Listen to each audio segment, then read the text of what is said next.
Hello, hello, everybody. Welcome to another edition of Persuading for Profits. We are the podcast that gives you the sales and marketing persuasion tools that you need to go out and rock your sales career. We are sponsored by RadioUpdate.com, your one-stop shop for all things radio industry online. So we do appreciate them hosting us and sponsoring us. And this is a very special episode today. We have two rock stars, one of them literally, right, in the marketing and music and entertainment world. Got Mr. Justin Guarini, and we got Kim Walsh Phillips from the Elite Speakers Network joining us today. Guys, welcome to the podcast. Thanks for having us. We're so happy to be with you. Oh my gosh, it's so cool to have you guys here. And I got to tell you, I'm a little bit of a marketing nerd. So between the two of you, Kim, you are the bigger celebrity for me. Because I remember back in the day when you kind of burst on the scene when you wrote that book with Dan Kennedy. Mm-hmm. And I think probably you, and probably maybe Russell Brunson are two people most responsible for dragging him into the 21st century. Yeah, it was pretty amazing. It was an incredible moment. For sure. That's very cool. And Mr. Guarini, of course, everybody remembers you from season 1 of American Idol. Mm-hmm. To be honest, you were up against a Texas girl there, so you were a little bit outgunned. But you still, you held your own. You did really well, of course, and you have a remarkable career. You have a new book coming out, too, on top of everything else. Yeah. And it's like, man, great to have you guys on here. Well, you know the way to start an interview, right? But just flattering us to the top to the bottom, I'm like, yes, yes, and more yes. 84% of our bodies are made up of applause, so you'll know. Well, that's good to know. I've had, excuse my setting here today, I've had some internet issues, so we're kind of rolling. If I knock my background over, forgive me. Looks great.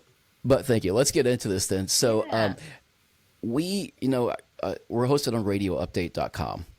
So this really started off as a podcast really to help radio people in selling. It's a tough gig out there. It's always been a tough gig doing radio sales. I don't know if either of you guys have done that, man. It's a grind.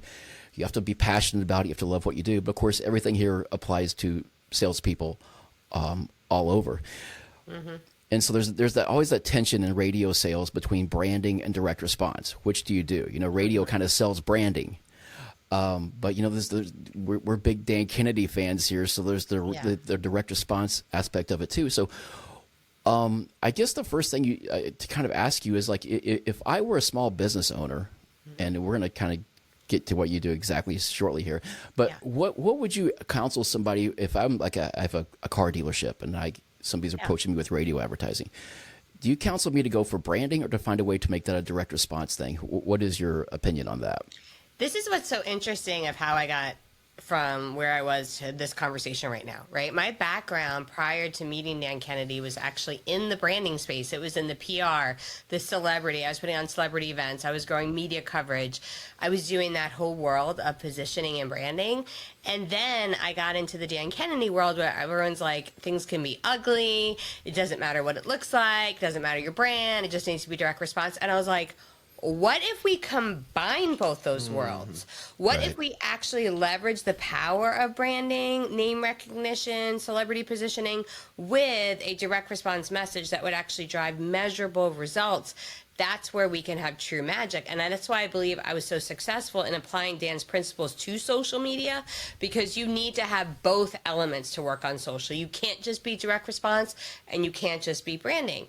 So as a small business owner, you need both. Just like a great dating relationship, typically you're going to go from first recognizing somebody to getting to know them, trust them, like them, saying yes to the date, first date, second. Like there's a relationship build. The same is true with our marketing. If we think it's like one and done, it's never going to work. But on radio, people are going to start to hear about you, know you, like you, trust you, and that way they're aware of who you are. So that's the brand. But then you need to have a strong call to action. So in the moment when they need you, they know how to get a hold of you, and there's an urgency around it. So I believe in combining both things to make you incredibly effective. Yeah, and that's kind of the trick of all of it, because it's easy to go all in. Oh yeah, it has to be all direct response all the time. But then you look at it and it's like, well, there's a lot of companies that just do branding and are really successful. So it's hard. How do you spend you handle that? And of course, you guys are with the Elite Speakers Network, and I really want to talk about this because I think this is an understated way to get people to get business and to establish your brand and make an offer, right? Is by going out there and speaking. And radio is a medium that lends you credibility just by being on it. But every room that has a speaker at the front of it also has that ability to have the same power of a medium, right? Yeah. And I know, Justin, that you have a book coming out. I'm sorry, Center about Confidence. What's the exact title for that called? One quick thing before he says that. I want to set this up for this conversation. A stage is not just a physical location that you step on. Radio is another stage. Anytime you're getting in front of somebody else's audience, we're on a stage right now being on your podcast. So every single one of these opportunities are stages. So radio is absolutely another stage, and that applies to all the things we're talking about today.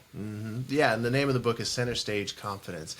And to talk about branding, which is just the story people tell about you when you're not in the room. It's one oversimplification of it. But with that story, with the branding, with everything that you did, with everything that people do in radio sales or sales in general, there's obviously a story, a brand, a whole set of a system of actually getting your message out there, creating that message. But where I like to step in and where we put our brands together, if you will, is that whether I'm on stage in front of 30 million people like I was on live national television, or I'm on a podcast with you, or remember back in the day, teleseminars, whatever that is, right? Whatever that is, those are all stages. And it doesn't matter if you're singing or selling, the same principles apply when it comes to taking that message that you so beautifully craft and then delivering that message clearly and confidently to an audience, because your body is telling a story, whether you recognize it or not. Your face is telling a story. In radio, it is the most evident because it's isolated. Your voice is telling a story. And when you learn to, it's like if you've ever been to like Denny's or IHOP or whatever, if you have kids or grandkids and you go, and what do? They give you a kids menu and they give you 3 crayons. Maybe you'll get a yellow or a red, a blue if you're super lucky. So you take your kids menu, you spread it out, and you realize, oh my goodness, there are things that might not be blue or yellow or red, but I'm just going to color anyway, right? And we color and we make the picture what it is. Now, imagine going to the Denny's and they say, hey, here's something we got for you. Instead of these 3 crowns, I'm going to give you the box of 126 crayons. And imagine you knew what to do with those 126 crayons. Imagine the beautiful colors, the beautiful shading, the depth, how much clearer and more beautiful and realistic that picture is. Well, when you know how to use your vocal expression, your facial expression, your physical expression, and really bring out all the colors of your unique palette, that is when you have people who jump off the stage, who you cannot help but to listen to on the radio, who you can't stop watching. And so taking that story that you create and then being able to use all of the colors of your expression are where we come together in the Elite Speakers Network, and we turn sales into something that is not just a presentation, but it's a performance. And it's not just selling, it's serving. And it is actually something that is entertaining as well as educational. Yeah, that whole idea of infotainment is something I think that's overlooked. And I think a lot of people, may see your stuff, and I think it's great. I want to dig into this a little bit more here because, Marshall McLuhan said the medium is the message, right? So just because you're on TV and on the radio and on the podcast or whatever, or an influencer, you have all this credibility just because you're there. Yeah. But man, when you have a really good talk that you have confidence in, that is going to sell. So I guess one of my questions is, how much is confidence that something that you generate on your own is and also how much is the confidence just knowing that you have a great presentation that if you just kind of stay out of the way and deliver it, it's going to sell for you? Well, that's a question that actually we have to ask some questions before we get to those 2 questions. Okay. And the first one is, what is confidence?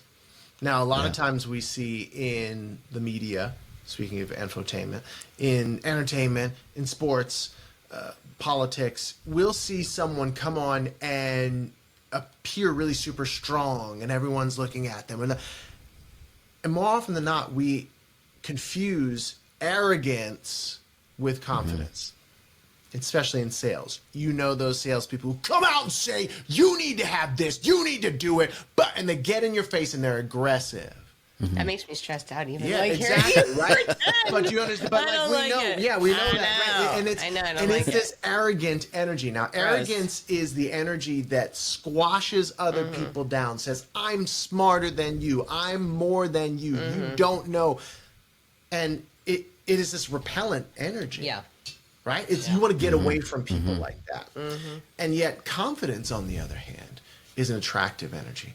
Confidence is, at the end of the day, the root word of confidence is confide, which means to trust. So when you have self-confidence, aka self-confidence, it just means you trust yourself. You trust your product. You trust your message. You trust that what you are doing is actually going to not just help you, but help the people that you choose to serve. So then when we understand that that's what that is, when you truly trust in yourself, it's just like getting on the phone with your best friend. You're like, oh, hey, man, I only got 5 minutes. Let's just chat. And then all of a sudden you look up and an hour has gone by. Why? Because you're not trying to convince anybody of anything. There's a natural, attractive flow in the conversation. You trust that you are who you are. You don't need to do, they trust it. And the same thing happens in sales. When we take a sales conversation, whether you're talking to a car dealership, like you're talking about, whatever that is, and you trust yourself, first and foremost, you create an attractive energy. Now, we get to the questions that you're talking about. How much is it the presentation or the skill set that you build in yourself? Or the good thing, like riding a bike, confidence is something that you can learn. It's more often you have to unlearn things, but go ahead. Yeah, so it sounds like the first step is just to make the decision that you're going to be confident. And even if you don't know how to be confident, you're going to learn how to do it. And I think a lot of people still see themselves as the 3 crayon person. Oh, I can't handle the 128 crayons, I'm just the 3 crayon guy. And so I guess maybe the first sales job is just on that person or on yourself if you're trying to be more confident, right?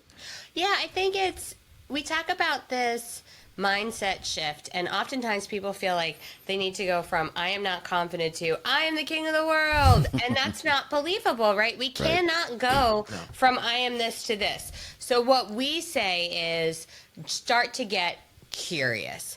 What would be something I would do today if I was going to be effective in this way? So you might even say something like, what I'm going to get curious to see if I shared this message with one person today, what difference would that make? Would they respond well? What would their reaction be? I'm not saying I'm going to do it well. I'm not saying it's going to be effective. I'm just saying I'm going to get curious to research what the results would look like. And when we start operating in curiosity, we start to be a researcher versus a judge. And that allows us to start to pull together data that reinforces our next step. And it is so much more, whenever we are trying to shift our beliefs, every single person listening right now, if the belief is so unbelievable to you, do not try to hold it in because it's not going to work. Give yourself a small shift forward that is going to just say, what if that's not true? Or what if I got curious? Or how might that be not true? Or what would I need to do differently in order for that to change? Just start to ask questions, and that will actually retrain your amygdala. It would actually retrain the pre-programming we have, which is exactly what we need to do, because we've all heard a really talented speaker, so good, they're engaging, they're enticing, and then they get to the offer at the end and their whole energy changes. They get shaky, they start talking fast. And I've worked with some of the biggest names in business who struggle with this, that literally they've gotten to a point in their business where they don't even make the pitch anymore. They send someone on their team up. If you watch Tony Robbins, he's amazing and he's a mindset coach. He typically is not the one doing the pitch in any of his events. So you're not a bad speaker or you're not an effective human if you struggle with this.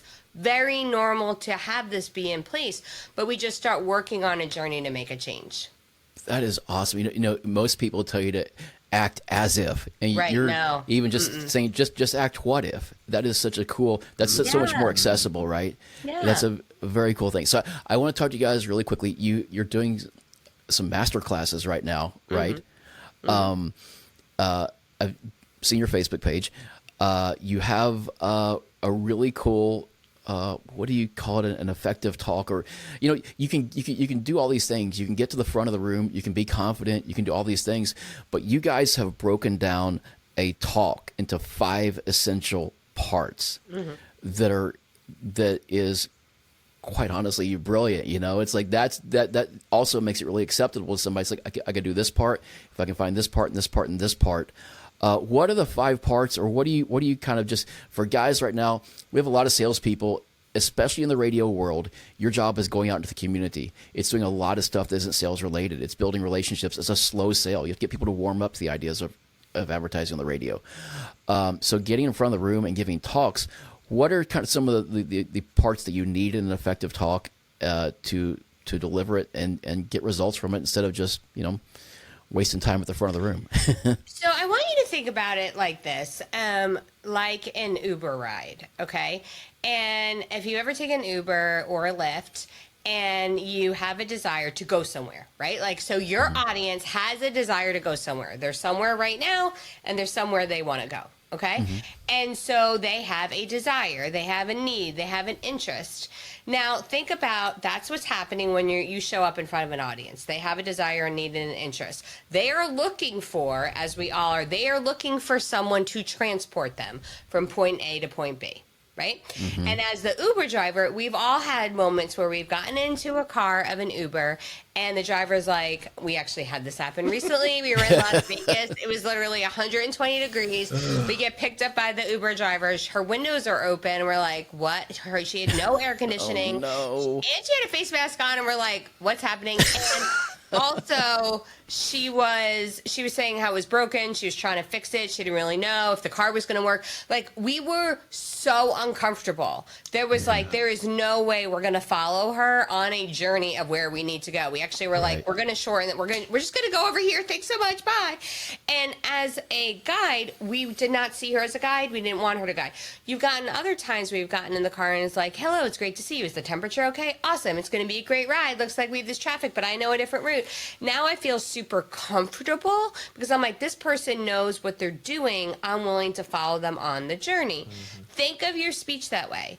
Your audience needs to feel confident that you are the right guide for them that day. Now, how do you do that? You want to first identify who the audience is, what their needs are, and that they know in the talk that is what your talk is going to be about. They need to understand that that's what we're addressing. And then you're going to clearly demonstrate that by starting with a story in the very beginning that's going to demonstrate to that audience where your life was like before, what's the discovery you made, and what is life like now. When they hear that in the beginning of your talk and know, oh, okay, you were like I was before, maybe I can do this. Oh, this was the thing that you discovered? I haven't tried that before. And then, oh, that's what your life looks like now? I want that too. Now your audience is like, dang, it's like this person read my mind. That's when you start going into the other elements of your talk to show them, okay, well, here's what the solution looks like. But that most important part, people think it's the close. The most important part is like your first 5 to 7 minutes to capture the audience's attention, connect with them, and make them think, okay, I'm going to follow this person to a solution, and gets them to say yes to the sale before you've even made the offer. That is so great. I see why you guys are such a great team now, right? Because it's infotainment. The power of story, right, is what pulls them in. And is that how you guys got together to form this? I mean, where did y'all's company idea come from? Yeah, it started with the pandemic, and we were both into this app called Clubhouse, which, if you've never heard of it before, was basically kind of like, oh my goodness, I remember back in the day a thing called Blog Talk Radio, where basically everybody could have their own radio He station. always talks about it in past tense. I'm still on there. I have a weekly show at 6:30 in the morning on Fridays that I wake up every week to do. Well, I don't understand. That's probably why, because it is I'm still on there. That's fact. So that being said, is a online platform where everyone can basically have their own stage, create their own stage. It's an audio-only platform. Yeah. And so we were on there at the height of the pandemic. Everybody was on there. And the cool thing about it was this even playing field where you could be in the room with the who's who. You could be up on the stage. You could create your own stages. Everybody had their place to be if they wanted to be there. And so Kim and I found ourselves in this high-level marketing room. And there's this weird sort of like cross intersection that we hit where we both are marketing nerds, but also musical theater nerds. And so we found ourselves on stage speaking in the same room. Kim reached out and said, hey, I'd love to interview you. And then I ended up hosting something for her. And then Kim had a big online event and I was the MC for it. And as I'm listening to what Kim was talking about, because I'd been on my entrepreneurial journey, I was like, oh my goodness, this is perfect for my coaching program. And so I asked one of the staff, hey, can I have some? And I start going along in the workbook, and it's a big 3-day event, big launch event. And I'm in the, and Kim sees me writing in the notebook. He's like, what are you doing? I'm like, this is perfect. I've got a coach. He said, you got a coaching program? What? And I became a client. And then I started coming in and working with some of Kim's clients on what we're talking about, how to show up confidently, how to express yourself, how to just be authentic and to tell stories. Facts tell, stories sell, how to tell better stories.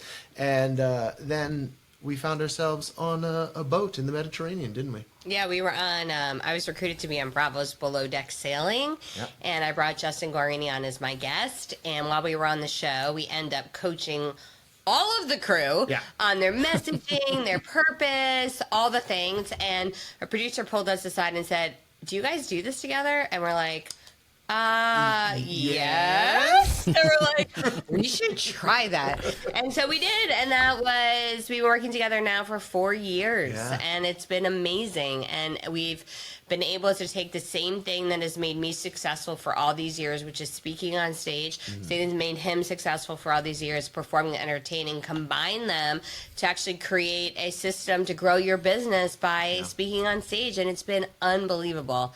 To be able to see it work, not just for us, but like we have one coaching client and he focuses on college prep, getting kids into college. And he, just by shifting his story, it wasn't even his whole thing, his story, he was able to increase his sales 496%. Like it was just this one little shift. And then we have somebody in IT who's usually like really reserved. We brought out his humor and he sold clients into recurring revenue, which is our favorite. 6 clients at $3,000 a month each, which equals $18,000 in monthly revenue. And now he goes every month, starts it knowing he's going to bring $18K. And like you shift your story, you shift your focus. You can take one story and use it as a way that you can generate clients without ever having to do a hardcore sales pitch. That is so great. People, I think people all the time who are really good salespeople just in everyday life, it's like, oh, I can't sell. Oh, I could never do sales. Oh, you know what you're saying? To them, it's something different. And so when you can say that sales is just really being an extension of your authentic self, I mean, now, as far as what you're teaching here, you mentioned an IT guy, you mentioned college prep people. Of course, we're talking about radio salespeople. Is there an industry this doesn't work for? Because a lot of people say, oh, I'm just a 3-color crayon person, and so they kind of check themselves out. And other people say, oh, well, that works for that industry, but not for me. What is your experience with that? We don't work with dreamers, so I would say we do. Well, really, we work with, we are very clear, which excludes people. If somebody doesn't have a business and they just want to be a speaker, that's not our thing. Like we literally are about growing business, so those aren't our people. And there's a lot of speaker coaches who do work with them. We don't. And then another thing is if you're in e-commerce and you're not part of the brand, you're just like selling things, typically that doesn't make sense because you speaking on stage is not going to be a driver for the business. But so really who we focus with is existing business owners who have clients who are used to growing their entire business via word of mouth and referral. Those are our people because they are great at what they do. They provide an awesome and incredible and amazing service, but they haven't been able to scale beyond physical labor, going to get a lead or having a one-on-one conversation. And we take them, flip it on its head, and turn it into a message that can go out to a lot of people at one time and multiply their sales. That is awesome. So y'all, and I know y'all do this too. You teach people not only how to give the talk, but you also teach people how to book the gig too, right? Mm-hmm. We do, yeah, how to create partnerships with people who already have audiences in order to get in front of their audience, be the instant celebrity, authority, and expert, just like you do with radio, and give a message that converts. So we have one client, Io Haynes, and she coaches women just on, going after their goals and dreams. She used our system since it's been, I think, 7 months. She's gotten on 32 podcasts, 32 podcasts.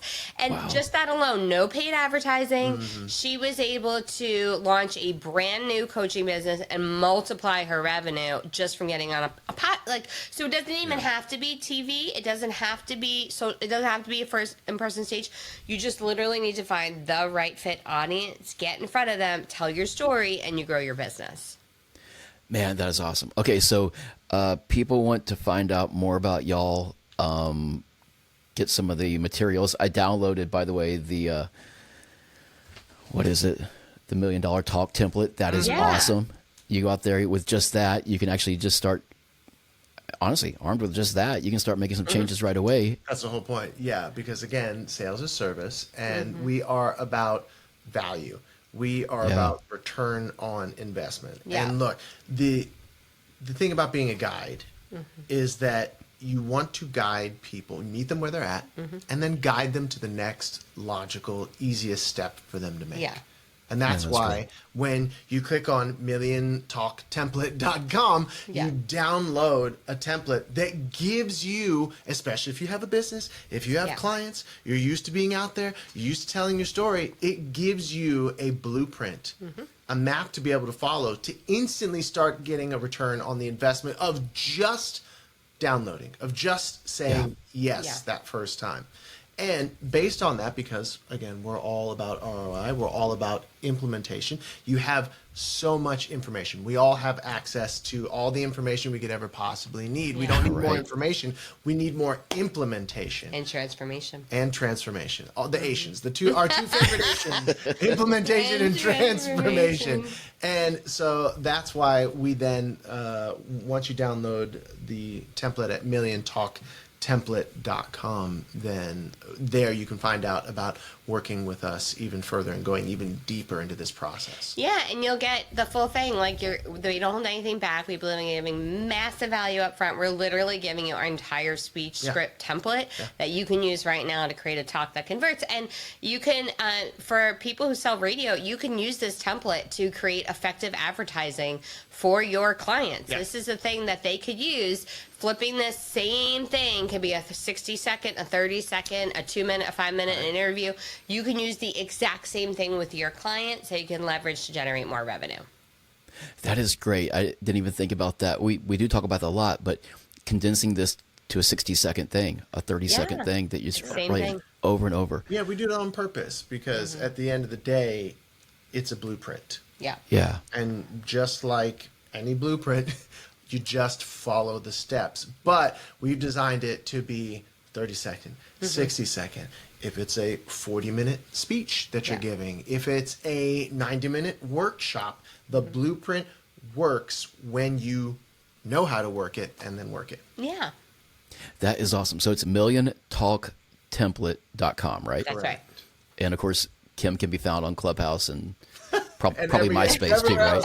At Kim Walsh Phillips. The Kim Walsh Phillips. Yeah, and at Justin Guarini. Oh, very cool. So I'm an Uber driver. I'm in the car. I'm telling you, I'm a sales guy. I sell radio sales. And you have 30 seconds before you're about to get out of the car. And I ask you, what advice do you have for me? What would you tell me? Who do you want to serve? Who's your favorite client you've ever had? Tell me who that person is, and then tell me what you're doing to get more of that person. That's what we're going to talk about. Because instead of doing all the things, do the one thing. 20% of your work is producing 80% of your profits. Let's figure out what that is and spend all your time doing that one thing. And that scares people because they want to serve everyone. Most people in sales, most people who have a product, a service, even just a message, they want to serve everybody. And that's wonderful. That is a wonderful heart-based thing that we love about our industry and the good people in our industry. However, when it comes to going further, faster, when it comes to making transformation that you want to make, it's all about getting very specific on that who is and going after that who, because again, when you focus that 20% of your effort on that specific person who you know is your right fit person, who can afford to work with you, who will go all in with you, who will do the things you tell them to do, which we know if you're in sales and product or service, so many people won't. Part of the frustration, they won't do it, right? Implementate, right? Right, yeah, the implementers, the doers, not the dreamers. Then, oh my goodness, then that is when you're going to see and go further and faster in your results. Yeah, and you guys did that too. When I asked, you said, we don't deal with these people. We don't deal with these people. Call them out. And that's so powerful. Man, that's great advice. Thank you guys. I mean, my stomach hurts every time I say it. So I want to be clear. If you're kind of freaked out by specializing, it just means you're normal and you're on the right track. Yeah, and that's one of the foundational principles of direct marketing, right? People always, well, who's my audience? Well, everybody. Not really, right? Yeah. So that is very powerful. Thank you guys so much for being on the show today. I appreciate y'all coming on here. Anything, so it's milliontalktemplate.com, right? Very cool. They can track you down there. And otherwise, we will see you guys next time on Persuading for Profits. Thank y'all for being here. Have a great week.